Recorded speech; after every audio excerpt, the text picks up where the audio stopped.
అందరికీ నమస్కారం. మహాభారతం సిరీస్కి స్వాగతం.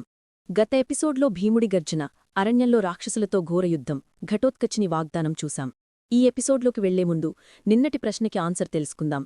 గత ప్రశ్న: గాంధారి తన కళ్లకు కట్టు ఎందుకు కట్టుకుంది? జవాబు: తన భర్త ధృతరాష్ట్రుడు అంధుడని అతని బాధను పంచుకోవడానికి కట్టుకుంది. ఇప్పుడు ఎపిసోడ్లోకి వెళ్దాం.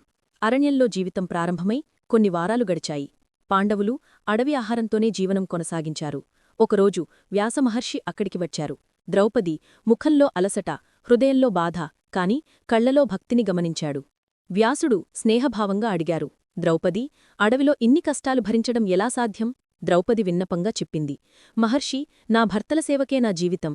కాని ఈ అడవిలో వారికి తిండి ఇవ్వలేకపోవడం నా పెద్ద బాధ.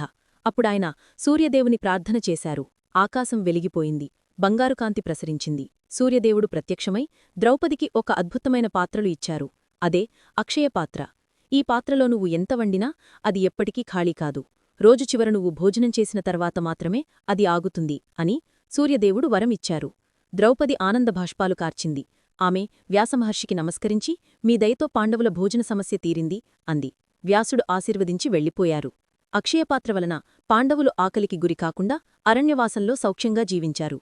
దైవం ఎప్పుడూ ధర్మవంతుణ్ణి పరీక్షిస్తాడు, కాని ఎప్పుడూ వదిలిపెట్టడు. ఈరోజు ప్రశ్న: హిడింబాసురుణ్ణి ఎవరు చంపారు?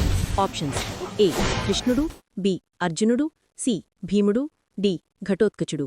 మీ జవాబు కమెంట్స్లో రాయండి. సమాధానం వచ్చే ఎపిసోడ్లో తెలుసుకుందాం. Thank you for watching. For more episodes please like, share and subscribe.